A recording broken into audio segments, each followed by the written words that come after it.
തമിഴ്നാട്ടിൽ ഇന്നാണ് നാമനിർദ്ദേശ പത്രിക സമർപ്പിച്ചുകൊണ്ടിരിക്കുകയാണ് നേതാക്കളൊക്കെ. ഇപ്പോൾ വിജയ് TVK അധ്യക്ഷൻ വിജയ് നാമനിർദ്ദേശ പത്രിക സമർപ്പിക്കുന്നു. സ്റ്റാലിൻ DMK നേതാവ് സ്റ്റാലിൻ ഇപ്പോൾ മുഖ്യമന്ത്രി നാമനിർദ്ദേശ പത്രിക സമർപ്പിക്കുകയാണ്. അദ്ദേഹം കൊളത്തൂരിൽ നിന്ന് തന്നെയാണ് ഇത്തവണ വീണ്ടും ജനവിധി തേടുന്നത്.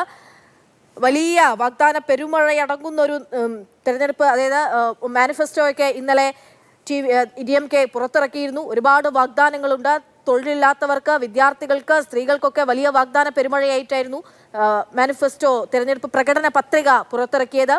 വിജയ് 2 മണ്ഡലങ്ങളിലാണ് ഇത്തവണ മത്സര രംഗത്തേക്ക് എത്തുന്നത്. ഒന്ന് അദ്ദേഹം മത്സരിക്കുന്നത് തിരുച്ചിറപ്പള്ളിയിൽ നിന്നും, മറ്റൊന്ന് അദ്ദേഹം തിരുച്ചിറപ്പള്ളി ഈസ്റ്റിൽ നിന്നും, ഒപ്പം തന്നെ പെരുമ്പൂരിൽ നിന്നുമാണ് വിജയ് ഇത്തവണ മത്സരത്തിനായി രംഗത്തെത്തുകയും ചെയ്യുന്നത്. എന്തായാലും പ്രധാനപ്പെട്ട നേതാക്കളൊക്കെ നാമനിർദ്ദേശ പത്രിക സമർപ്പിക്കുകയാണ്. KB ശ്രീധരൻ വിവരങ്ങളുമായി ചേരുന്നു. ശ്രീധരൻ, ആരൊക്കെ പത്രിക സമർപ്പിച്ചു കഴിഞ്ഞിരിക്കുന്നു?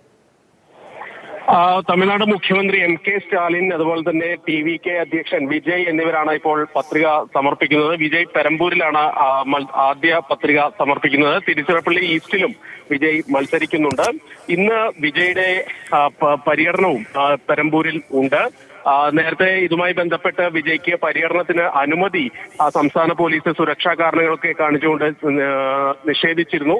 പിന്നീട് തെരഞ്ഞെടുപ്പ് കമ്മീഷൻ പ്രത്യേക അനുമതി വാങ്ങി കനത്ത സുരക്ഷയിലാണ് വിജയുടെ പ്രചാരണം ഇന്ന് ചെന്നൈയിലെ വിവിധ മണ്ഡലങ്ങളിൽ നടക്കുന്നത്. മറ്റൊരു പ്രധാനപ്പെട്ട ഒരു കാര്യം, സ്റ്റാലിൻ കൂടി കൊളത്തൂർ മണ്ഡലത്തിൽ നിന്ന് സ്റ്റാലിൻ കൂടി പത്രിക സമർപ്പിക്കുകയാണ്. ഏതായാലും തമിഴ്നാട്ടിൽ വലിയ വാഗ്ദാന പെരുമഴയുമായിട്ടാണ് DMKയുടെ DMKയുടെ ഒക്കെ ഇപ്പോൾ പ്രകടന പത്രികകൾ പുറത്തിറങ്ങിയിരിക്കുന്നത്. ഏതായാലും സ്റ്റാലിൻ ഒരു പടി മുന്നിൽ കണ്ടുകൊണ്ട് ഉള്ള വൻ വാഗ്ദാനങ്ങൾ പ്രഖ്യാപിച്ചിരിക്കുന്നു. ഭരണപക്ഷ ശ്രീധരനിലേക്ക് മടങ്ങിയെത്താം. സ്റ്റാലിൻ സംസാരിക്കും. தமிழகம் முழுவதும் கூட்டணி நீங்க வலுவா அமைச்சிருக்கின்ற ஒரு காக்கு இருக்கு. எப்படியான ஒரு பிரச்சாரம் இருக்குன்னு எதிர்பார்க்கலாம்? எப்போதும் போல வலுவாரு.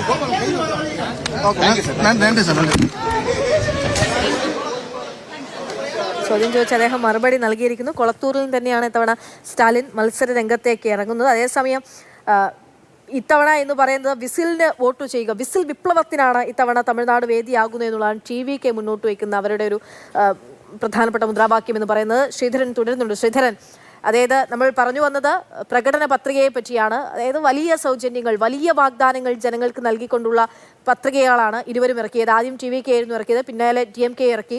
ഈ നിലവിലിപ്പോ പത്രിക ഇറക്കിയാൽ ആര് മുന്നിൽ നിൽക്കുന്നു? അതിൽ പോലും, ഈ പ്രകടന പത്രികയിൽ പോലും വലിയ മത്സരം, വാഗ്ദാന പെരുമഴ തന്നെയാണ് സ്ഥാനാർത്ഥികൾ അല്ലെങ്കിൽ മുന്നണികൾ ഒക്കെ, പാർട്ടികളൊക്കെ ഇപ്പോൾ മുന്നോട്ട് വെച്ചിരിക്കുന്നത്. ഈ സ്ത്രീകൾക്ക് 2000 രൂപ, നിലവിൽ 1000 രൂപ പ്രതിമാസം കൊടുക്കുന്ന പദ്ധതി നിലവിൽ തന്നെ തമിഴ്നാട്ടിലുണ്ട്.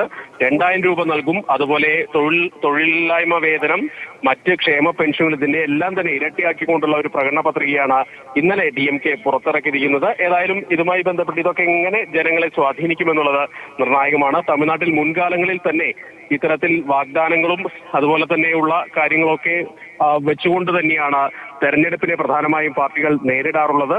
നിലവിലേതായാലും വലിയ വാഗ്ദാനങ്ങൾ നൽകിയിരിക്കുന്നു. അല്പസമയത്തിനകം തന്നെ ഉച്ചയ്ക്ക് ശേഷം വിജയുടെ പര്യടനം ആരംഭിക്കും. ഇന്ന് തന്നെ ഉദയനിധി സ്റ്റാലിനും പത്രിക സമർപ്പിക്കുമെന്നാണ് മനസ്സിലാക്കുന്നത്. ചെപ്പോക്ക് മണ്ഡലത്തിൽ നിന്നാണ് അദ്ദേഹം ജനവിധി തേടുന്നത്. അങ്ങനെ ചെന്നൈയിൽ കേന്ദ്രീകരിച്ചാണ് വിജയുടെ ഇന്നത്തെ പ്രചാരണം. അതായത് അതിൽ കൃത്യമായിട്ടുള്ള ലക്ഷ്യങ്ങളുമുണ്ട്. DMKയുടെ കനത്ത കോട്ടകളാണ് ചെന്നൈ മണ്ഡലത്തിന്റെ വിവിധ ഭാഗങ്ങൾ. അത് ഈ പറയുന്ന പെരമ്പൂരാകട്ടെ, ചെപ്പോക്കാകട്ടെ, കൊളത്തൂരാകട്ടെ, ഇവിടങ്ങളിലൊക്കെ ഇറങ്ങിച്ചെന്ന് DMKയെ തറപറ്റിക്കുക എന്നുള്ള ലക്ഷ്യം തന്നെയാണ് TVKയ്ക്ക് ഉള്ളത്. ഏതായാലും തെരഞ്ഞെടുപ്പിന് ഇനി അധിക നാൾ ഇല്ല. അതുകൊണ്ട് തന്നെ തമിഴ്നാട്ടിൽ തെരഞ്ഞെടുപ്പ് പ്രചാരണം അതിന്റെ ഉച്ചസ്ഥായിലേക്ക് എത്തിക്കൊണ്ടിരിക്കുകയാണ്. ചൂടിനെ വകവെച്ച് പോലും സ്ഥാനാർത്ഥികളെല്ലാം തന്നെ ഇപ്പോൾ പ്രചാരണ രംഗത്ത് ഇറങ്ങിക്കഴിഞ്ഞു. ഇരു മുന്നണികൾക്കും, പ്രത്യേകിച്ച് DMK മുന്നണിക്കും DMK മുന്നണിക്കും വലിയ തർക്കങ്ങളില്ലാതെ സീറ്റ് വിഭജനമൊക്കെ പൂർത്തിയാക്കാൻ സാധിക്കുകയൊക്കെ ചെയ്തിരുന്നു. ഏതായാലും TVK തനിച്ചാണ് മത്സരിക്കുന്നത്. മറുവശത്ത് DMK മുന്നണി, DMK മുന്നണി, മൂന്നാം മുന്നണി എന്ന രീതിയിൽ ശശികലയുടെ നേതൃത്വത്തിൽ മറ്റൊരു മുന്നണി, ഇത്രയും ശക്തികൾ അവിടെ ഇപ്പോൾ മാറ്റുരയ്ക്കാൻ വേണ്ടി നോക്കുന്നുണ്ട്. ഏതായാലും ഈ തെരഞ്ഞെടുപ്പിലേക്ക് അടുക്കും തോറും എന്തൊക്കെ മാറ്റങ്ങൾ തമിഴ്നാട് രാഷ്ട്രീയത്തിൽ ഉണ്ടാകുമെന്ന് ഇപ്പോൾ പ്രവചിക്കാൻ ആകില്ല.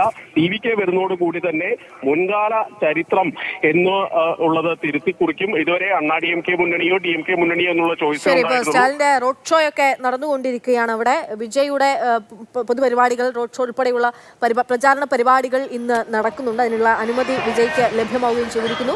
2 മണ്ഡലങ്ങളിൽ വിജയ് മത്സരിക്കും. കൊളത്തൂരിൽ തന്നെ സ്റ്റാലിൻ ഇത്തവണയും മത്സരത്തിന് ഇറങ്ങുകയാണ്. റോഡ് ഷോയുമായിട്ട് സ്റ്റാലിൻ കടന്നു പോകുന്നതിന്റെ ദൃശ്യങ്ങളാണ് നമ്മൾ കാണുന്നത്. എന്തായാലും നാമനിർദ്ദേശ പത്രിക സമർപ്പിച്ചിരിക്കുന്നു. ഏപ്രിൽ 23-ാം തീയതിയാണ് തമിഴ്നാട്ടിൽ തെരഞ്ഞെടുപ്പ്. 234 നിയമസഭാ മണ്ഡലങ്ങളിലേക്ക്.